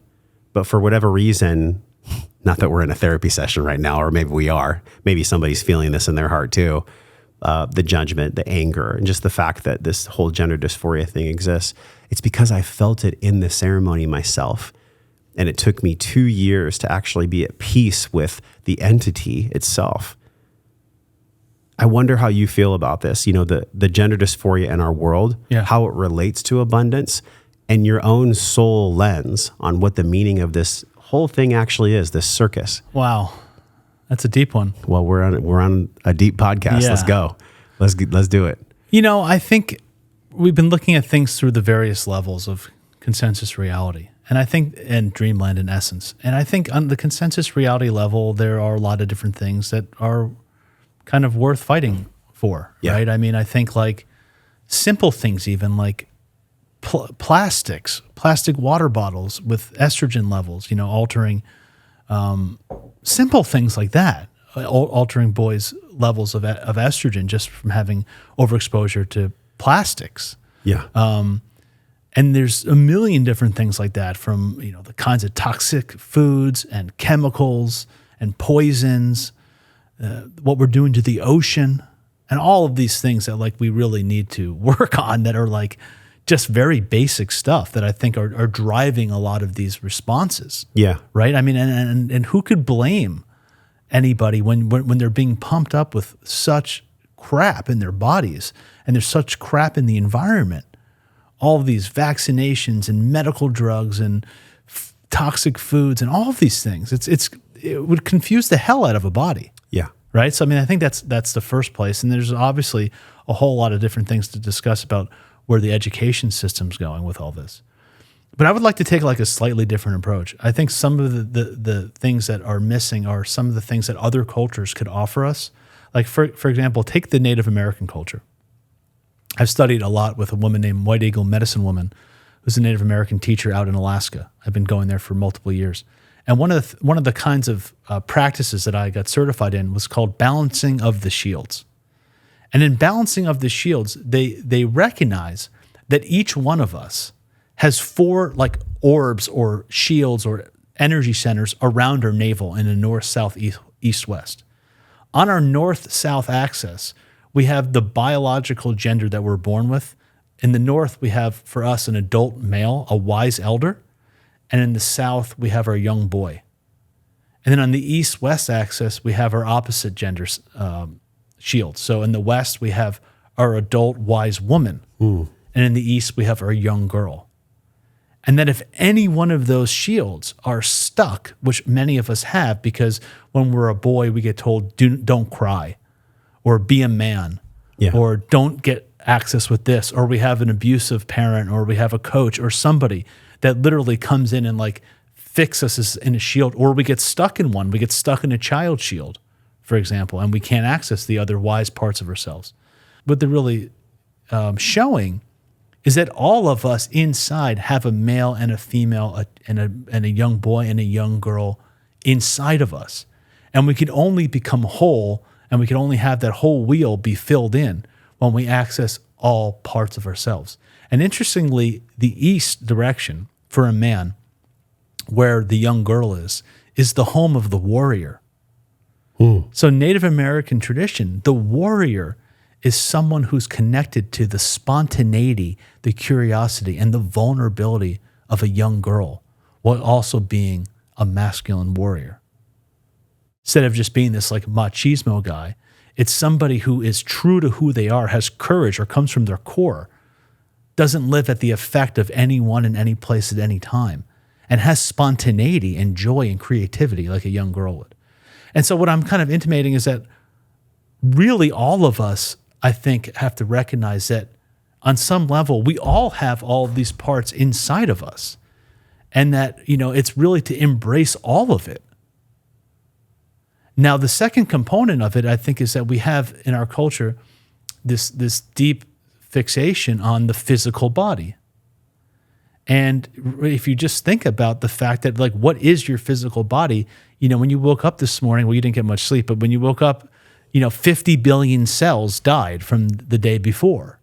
And in a couple years, they keep shortening the time that the body turns over. It used to be 7 years. Now I've heard 4, but a few years from now, no part of your body today will actually be your body. Mm-hmm. Every single cell, every part of your skin, hair, everything will be different. But since you were born till the day you die, there's always been a Josh. And so we're identifying with the car or the vehicle that we're driving instead of the driver. We're so worried about the gender or the makeup of the outside of the car, the paint job, fixing dents, right? But we're not really understanding who is in the car. And I think that if we had that, if we taught that in schools, if we taught that in our family, that who we are an indivisible, immortal individual that is beyond this body, that might help a lot with those problems. And I think the last missing vitamin of all this is having a one lifetime worldview. If you have a multiple lifetime worldview, you sort of relax on this need to have this different experience right now because you realize that you've played this game a million times. You've been boys, you've been girls, you've been wise women, you've been wise men, you've been black, white, yellow, red, everything under the sun. You've been gay, you've been straight, you've been trans, you've been every religion there is. And that this is just another experience of having this. Now, I do think, like, if you read some of these older texts, like even in the Mahabharata, the larger text that holds the Bhagavad Gita, all of the different characters in the stories are all of these different archetypes of potential. It's like all these different types of personalities and psychologies. And they do have people that are transgender. But I think that the rate of increase needs to be looked at deeply and understood why that's happening. It's really beautiful the way that you brought the Native American teaching and the compass and the masculine and feminine of that, and also mentioning the Bhagavad Gita. I love that so much because it takes the pressure out of the situation for me to try to solve. I think it really started to come online for me when my son came into the world. Yeah. And especially now my daughter. It's like love protects, and sometimes protection looks like war. Not all the time, sometimes. And so it brings up that warrior in me that's like, well, if you think for 1 second you're going to implant a chip inside of my, physically or emotionally or mentally or psychically, inside of my children, over my fucking dead body. Yeah. And I know every parent feels like that. So maybe yes. Not all of them, to be honest. Well, but yeah, every parent that's connected to this conversation. Yeah, for sure. Everyone listening, hopefully. Yeah. And so, to round that out, the wisdom that you shared is this. Yes, and yes, what you shared is very important because in, Native American culture and many that you referenced, there's always been different archetypes of how people express their gender, transgender, and whatnot. But I believe what's going on now is we are in an experiment of a few different arms: social media, collective consciousness, pain body of how women were treated, and also the demasculinization of men and the hyper masculinization of women. There's a lot of different tides that are pushing right now, and I think that's the pressure that I can actually feel it right now, and I think most of us that are parents can feel that pressure. The way to guide is actually to be in a boat and rise above all of it, not to be stuck in it and be angry about it and try to protect. It's like, okay, well, this is my values and this is what I believe. I shared with you what happened for me in that ayahuasca ceremony, which is still working its way through. I met with the spirit itself. It's the same spirit that we see where Lil Nas is twerking on the devil, or where these, rappers are talking about killing babies and how great that is. And there's just the demonic energy that I see, and I know all of us see, that's in the media. I came face to face with that fucking spirit, Jason, and it was petrifying. I mean, it was like, I know you've done a lot of work, and I know you've actually guided other people in ceremonies, yes? Yeah. And so in ceremony, yes, I meet the part of myself, but I also do meet the collective parts of the fractures and the evil in the world. And so for me to sit here and say, well, I'm just going to heal myself and that's all that needs to be done. Yes. And yes, I do get to heal the parts of myself that are angry or bitter or resentful of that spirit. And collectively, we must look at that spirit as real, because it is. And to deny that evil exists is what Paul wrote to me when we did the Series of God podcast. Yeah. Evil is actually live backwards. So to deny evil is to deny life itself. This is why I think it's really important to flush this out. I didn't actually know we were going to go here today, which I love. This is why I love podcasting. I think it's important to flush this out because anywhere on that wheel I am blocked myself, or any part of that wheel that we are blocked in ourselves, it'll limit the capacity for our own abundance, for our own wealth or well-being. Right. How do you feel about that? Well, you brought up so many amazing things there. I mean, one of the things that I just think is interesting for people is to first start with the place of recognizing it in yourself. Like, for example, let's just say, I hate Trump or Putin or somebody like that. I don't, but like, let's just say you did, and you first start off in some ways of, how am I Trump-like? How do I not care about other people's feelings, for example, or marginalize people, or how am I egotistical or narcissistic, or whatever your criticism might be of him, right? And then I challenge you to take the flip side of that, which would be, where do I need to be a little bit more like Trump? Where do I need to speak my mind and not care about what people think about me? Where do I need to stand up for myself? Where do I need to be a little bit more direct? Maybe not in the way, maybe in the energetic way of like, what is the energy of it? It's a very direct and cutting and sharp. Like, where do I need that in my life, in my work, for example? And so anytime that something in the world challenges you deeply, it's a really good place to start with, where am I a little bit like that? If I think about Putin, where do I,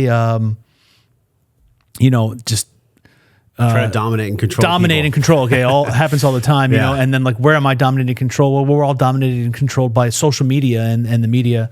And then like, where do I need to just like go out in the world and take a little bit more of what I want for myself, and not hold back and just go for life in a more positive manifestation. It's not always the way that the negative person or the negative group would do it, but on the energetic level, underneath it, there's some kind of thing in there that we can harness and use for our own potential as well.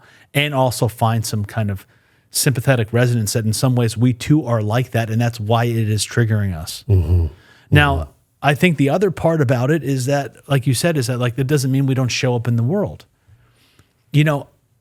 It's kind of, I think, a silly idea to think that we will eradicate evil, because evil is necessary to know the light. This is a time spirit. There'll never be a time when there's no evil, and there's no, because there can't be any good without it. In fact, on a very spiritual level, you can say that some of these evil ideas are in some ways letting us know the light more, because we can find out more depth about of ourselves, or they can challenge us to grow. 111%. But at the same point, I do think at this particular time in history, we do not have a good balance. Okay? We're not in that middle way. Like, yes, we can't eradicate evil, but right now I think we are being inundated with too much. And we need to stand up for our what we believe in, and we need to stand up for life itself, and for nature, and for our children, and for all the things that are important to us, and our own autonomy and our health and all these things, and claw back a little bit at that side of the polarity, because I think it's a little bit out of balance. It's one hell of a theater, isn't it? Yeah. Oh my gosh. You posted something yesterday and it freaking sparked my mind. Actually, it sparked my heart. And it was, I am not what you think I am. You are what you think I am. Yeah. And when I saw that, I was like, okay, that seems like Jason. Because every baked into every single thing we've discussed today about abundance, and the primary motivation for most people to have abundance is to have financial wealth. Would you say that's true? I know I'm generalizing, but would you say that's mostly true? I think in this country, in the West, yeah, it's pretty much that we think that being successful is having a lot of money. Having money, right? Yeah. But you and I know that if I'm mentally well, physically well, spiritually well, if I'm financially well, if I'm physically well, all these things, then I'm well, then I'm abundant. Yeah. But yet, the part that I love about your work that no one else seems to be talking about when it comes to the tactical, practical, how do I invest? How do I make money? How do I have wealth? Yes, those are all things that are super important. And if I am what I think you are, how does that play out into me being abundant in myself? How do I see the abundance in you? How do we see the abundance in each other? Right. So that becomes the fabric of who we actually are. I think a lot of this, where I start off, is working with people's belief systems. I mean, that's really like the nuts and bolts of it, right? I mean, the experiences we had between 0 and 10 are essentially downloaded into us. We're like a sponge, like a tape recorder. Like the flower pot, like you broke your head in the flower pot. Yeah, like believing everything that our parents said, and we begin to believe that that's what love and life means, and that's what keeps us safe, and that's how we should be living. And I think that like we have these blueprints, we have these love blueprints, we have these money blueprints, we have these wealth blueprints, abundance blueprints, engagement blueprints, marriage blueprints, parenting blueprints. And ultimately, we have to be willing to look at all of our different belief systems and what we believe in, challenging it, and look at it in our life. And if we see something in our life and we recognize that we don't want that, ask, okay, if we didn't want this in our life, it must be coming from some kind of unconscious or some shadow belief that's manifesting this. That I must have a belief that that's what life means that I don't even know about, and then begin to work there. So I think all of it starts with this level of belief system.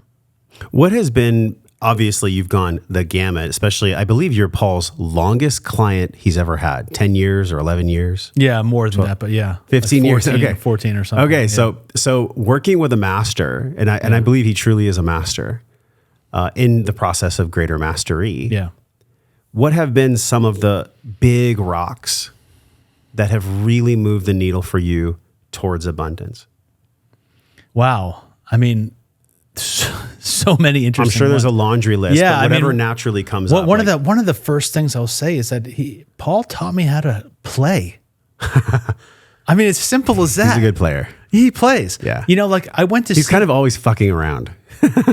In a good way. Yeah, I mean, in a beautiful way. I went to see him in 2009 or 8 or something like that for the first time.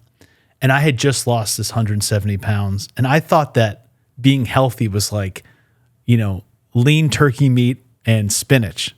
No fun, no play. You got to work yourself into the ground in the gym, and you got to just like go to bed and like eat by yourself for 30-minute meditation with a candle and all.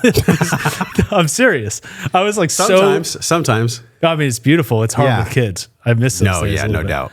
Then it's a different kind of meditation. Yes, yeah. Yeah.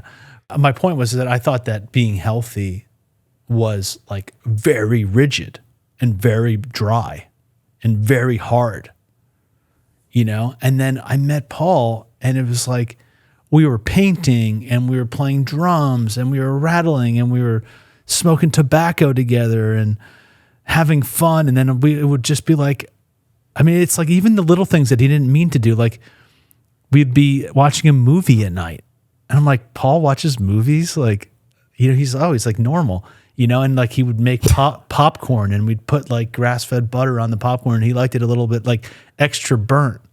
And it's like, it seems like a silly thing, but just like the normal humanness and the laid backness of the health journey, that it can be fun to move your body and express yourself. It could be fun to eat right? It could be fun to get to sleep on time and to meditate. It could be fun to play and to do art and to stack rocks. And that really opened the door for me, that like living this life is actually more fun. Like I thought I was like giving something up by, you know, leaving the drinking and the nightclubs. I mean, man, I was going to every single nightclub in the world, you know, in New York City, like the top nightclubs, you know, red carpet. They were I remember one time I was at One Oak, one of those top clubs in New York, especially at the time. Okay. I had spent so much freaking money there, and I had spent so much time there just like wasting my life on champagne and friends that I didn't even care about and people that were just hanging on. They literally put my name on the table, like on a plaque. And I remember looking at that and having like an outer body experience and being like, something's wrong. This needs to be the last time you ever do this. Like, you're completely missing out on the point. But I lived that life to the fullest. And then I pulled back and I thought like that life had to be completely like no fun. And I realized that like you could actually have so much fun and joy and beauty in the health journey. And I would say that, like, honestly, like there's a million different lessons, from the 4 doctors to the 6 foundational principles to just over 100, probably 50 medicine journeys with Paul and various things. But ultimately, it's like that joy, that reverence for life is probably the number one thing. Yeah. Yeah. That brings up a lot for me. The reverence. The reverence is different than any other thing. I remember I heard Zach Bush say that, you know, when someone's suffering, don't give them empathy, give them reverence. Yeah. Because reverence holds, you know, from an etymology guy, like what's the etymology of reverence, right? To be reverent. It holds a different gravity. There's more of a gravitas when I have reverence for life rather than, oh, I have joy for life. I have happiness for life. And these are important things. Of course, we get to have all these things. I almost look at our conversation as a potpourri of spiritual development and growth. This has been exceptional. It's fun, man. I love podcasting because I never know where we're going to go. We always go somewhere ultimately real. Otherwise, we wouldn't be doing it. And also, I've had fun with you. And I think about the way that you shared how Paul taught you and, how you've taught all of us across the world today. What is something you're still teaching you? What's something that you're still desiring to learn, that you're desiring to embody? Is there a piece of wisdom out there in the world of abundance that you yourself, creating the Abundance Archetype course, which is amazing, by the way. I mean, I was looking at it this morning, like, dude, you've done a really good job on this program. I see a lot of programs, and the branding, the content, the videos, the information, the way it's disseminated. I had to go through it a few times just to like really hold it all. It's quite a lot. It is. But it's beautiful because many of the things we've talked about today, there's actually the ultimate answers that are in the program. And so anyways, what is that wisdom that you're still learning for you? To be honest, I think you'll resonate with this. My biggest challenge that I work with as a man, a father, is work-life balance. It's like, how do I find the right balance between time for myself, time for my wife, time for my kids, and time for my students? It's like, that's the dance of like, how do I manage all of that on an every single day basis? And, how much time do I need to be in the gym? How much time do I meditate? What time do I go to bed on time? How much time do I need to be? How much presence do I need to have with my children? What's the right balance of taking on clients and running the course and creating new material? And, ultimately to me, like, that's a never ending journey to me. I look at these things in life like I want to be an infinite player. I had a cool story where I was playing dominoes with my daughter, and we were playing dominoes, and she was about to win and put the winning piece down.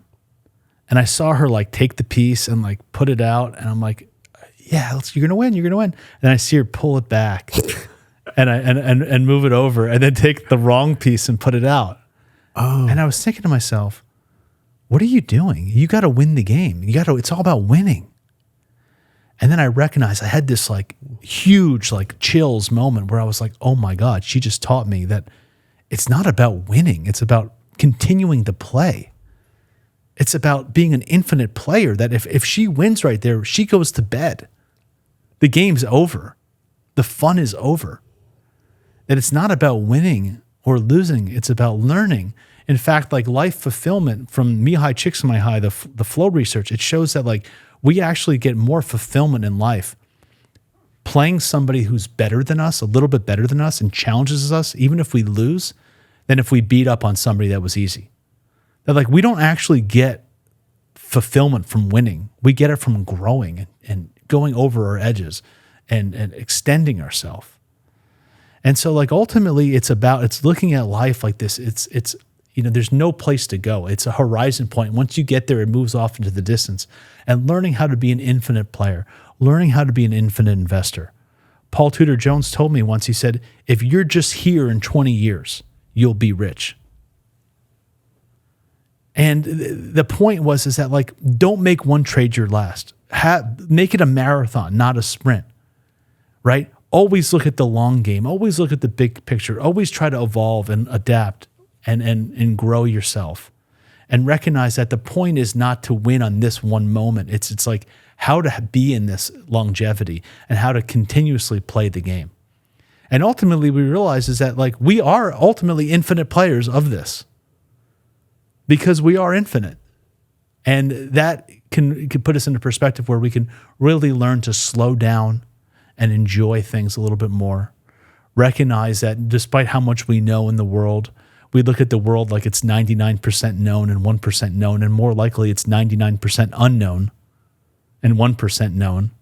We can only see so much light. We can only hear so much sound. Sure. And all these different things.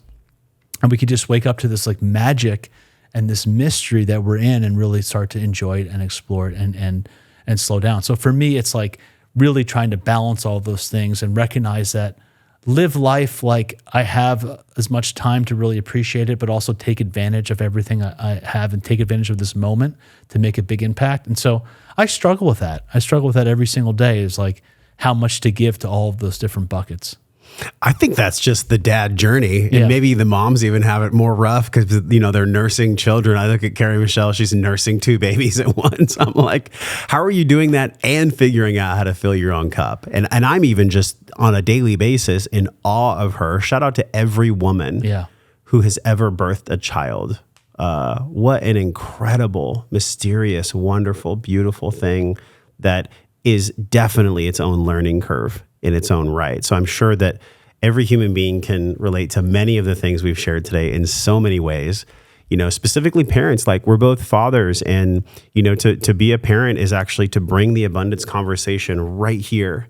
And if it's not right here, it gets to be right here, right now. Yeah. And so we covered so much ground, Jason, on, the spiritual roots of the tree that touch hell and the branches of abundance that are this flowy, beautiful, godlike energy. And then the trunk in the middle, you and I, figuring out how we can actually stay connected to hell, roll with it, enjoy the times that the tree touches heaven, and make meaning of this whole thing. What an amazing recipe. It really is. And it reminds me of this quote from Carl Jung. It says, "No tree can reach to heaven until its roots touched hell." I was feeling that when I was sharing that with you. Yeah. That's true. So you've shared so much, and obviously it's on the screen again, joshtrent.com/abundance. The code is $500 off. You just use the code Josh. So that's the starting place. Yeah. But to enjoy the journey, and maybe just to go 30,000 feet in a plane of mystery, flying above this entire journey for you to even be here today and sit here today with me. Is there anything that you feel we missed? What do we miss when it comes to the conversation of abundance and how to actually authentically embody it for ourselves, the individuated self? What did we miss? I mean, we didn't miss, I don't know if we missed anything. I mean, there's so much to elaborate on, but ultimately it's recognizing that, starting to ask the question, who are you? Why are you here? What do you want? And what does abundance mean to you? And if you feel called to that, you can come on this journey with me where I walk you through. Essentially, I've developed a 6-step process to finding your competitive process to being successful in anything, which is first, like we talked about, define your competitive edge. Know what makes you great. Know what skills, gifts, and talents you have, whether or not it's investing or being a parent or taking care of yourself. Like, what is your edge? What is even your competitive edge of a diet? What diet works best for you? Not because there's a diet book you read, because you've actually explored it. Yeah. Right? Then you want to know how to use your units of investing. Once we have a competitive edge in business, like once I know that I can use the weather to find opportunities in trading, right? I need to know how big of an opportunity is it in that moment? How big of an edge do I have in that moment? If I'm counting cards at the casino and I'm playing blackjack, let's say, and I know that I have a large edge because I'm counting cards and I know that the cards are stacked in my favor, I'll bet larger. And if I think I have a small edge because I've been counting cards and I think that the cards are not stacked for me to have a good hand versus the dealer, I'll bet real small. The same thing has to be done in our investing and in our life. In our life, it's money, energy, resources, time, presence, love, all of these things, how we share them and how we expend them, and using them in the places that are in alignment with our competitive edge. Then we have to have systems of evaluation to be able to evaluate, how is it working? How is our diet working? Are we losing weight? Are we, how's our sex drive? What do our stools look like? What's our recovery time? Are we making money? What's the return on investment of all these different ways? Then we got to begin to literally stalk ourselves and move into that like right brain kind of intuitive capacity where we pay attention to our body, we pay attention to our dreaming, we work with our edges, we look at what's over that side of the cliff and what we can grow into. We have to learn from our losses and use and recognize that anyone who's ever been great in business or in life has had a ton of losses. Paul Tudor Jones would tell me that blowing up as a trader, having a huge blow up, is a necessary stop in becoming a great trader, because you now have this felt sense of what never to do again and how to be a good risk manager. Yeah. And the same things are in life. And then ultimately we learn detachment, where we learn to just trust this process and let it flow through us. And so like there's all of these different things that I take people through. I also have another side of the course, which is the 8 Steps to Mastery, where all of the different things I learned from the Paul checks to the yoga to the shamanism to all these different techniques 8 different steps to develop flow states and really tap into some of these dreamlike natures of business and your life. And, I package it into this kind of transformational course and take people through these amazing group calls that actually it's been quite fascinating to me, because I think as good as the course is, actually getting together in community and sharing with people that are enjoying this same kind of vision and they're asking the same kinds of questions has been so transformational, not only for me, but for the students. And so I really enjoy the fact that, like, if you sign up for this course, you now belong to this abundance archetype community where we have twice a week Zoom calls where we share ideas. I bring in all sorts of stuff and we bring in guest speakers. And actually, that's been the most enjoyable part for me, is really getting to sit with all of these interesting people. Yeah, I can imagine that there's so much excitement about the road ahead. And look, we're in a time where the future is uncertain. And it's always been uncertain, actually. It's just sometimes the future is more uncertain than others. And I don't know if you've read The Fourth Turning or you have. And so, I feel like we're approaching 4, or maybe we're in it right now, stage. Oh, I think we're in a winter for sure, right? Yeah, we're definitely there. And so the best thing that we can do is, put ourselves in community, and allow ourselves to warm each other with wisdom and with knowledge and with connection. And honestly, with vulnerability. I've said some shit on this podcast today that I did not plan on sharing, but I went for it because, first of all, it feels relieving to do so. So it's selfish and it's selfless, because I know that there's another human being that has witnessed what I've shared, and it probably made them feel permission to share it themselves. And I think that's maybe what you feel in your community, this removal of shame and guilt when it comes to the subject of money. Money is such a wound for so many people. Yeah. And that's my intention with this podcast. So whether y'all are watching this for the 3rd time or the 2nd time, or whether you're feeling this for the first time, go out into your life and create abundance, whether it's with Jason or not, and make that the focal point, because then all of our shit's going to come up once we start focusing on abundance anyways, right? Yep. I'm sure you've seen this play out time and time again. So as we say goodbye, man, we covered so much ground, and I think about what fuels me, that question when I was a little boy, like, how do we live our life well? The question I have for you is, how do you live your life well? What does wellness actually mean to you? How do you define wellness? What is wellness embodied for you in your life? I mean, honestly, it's as simple as getting back to those impulses that I talked about. It's that rhythm and that magic. When I wake up each day and I have rhythm and ritual, and I can feel the pulse of my own heart and feel the pulse of the earth, and I'm waking up with the sun and I'm going to sleep with the sun, and I'm, having rituals around my water and movement and with my family and praying to my food, I'm tapping into that same rhythm. And I wake up and I find those moments of awe and reverence and childlike mind and curiosity that were there with me my whole life. That is personally, for me, how I feel well. And so it's really finding that for you, and not you, but the listeners, is for all of us. Yeah. What is wellness to us? And asking these questions. What does abundance mean to me? Why is it so easy for me to feel abundant? How do I feel abundant? What is wellness to me? And not, why can't I ever be abundant? It start to open up the question of the possibilities of, how do I do this? And what does this mean to me? Not what has been told to me. This abundance archetype, in some ways, it is a divine principle. It's one of the 99 names of God in the Islamic tradition. And one of them is abundance, that we naturally have this capability. And in fact, if you just look at nature is naturally abundant, is she not? Of course. When you're in COVID and everyone's locked in their house, you have all these reports of like Beijing has perfect air, and like dolphins and wolves are coming back, and all of these things are like, who knows how much of this is true or not, but it seemed as if like nature was just like you could feel it. It was like palpable that like as uncomfortable it was to be like locked in the house, like nature was getting a deserved vacation in some way, right? Like it doesn't take long for these places to just completely repopulate. And it seems like we have enough. It's just not distributed properly, right? And so the whole purpose of rituals and rhythm, and why to do these stuff? Why do I wake up? Why do I get in touch with the water and the sun and all these different things and move my body? It's because when I can get in harmony and resonance and reciprocity with nature, I become abundant like she is naturally. Because now I am acting like her. I'm not taking too much. I'm not giving too little. I have the natural, I'm in tune with the natural cycles that are moving through her. She is naturally abundant, and I'm sitting there doing these rituals so that I can become like that and then bring that into my life. And that's how I feel well. Bomb drop. Thank you for coming on the show. Let's go smoke a bag in the beautiful volcano that you gifted to me. Thank you so much, man. You literally have a presence and an eminence of abundance. And it's interesting, you know, I will share as we say goodbye.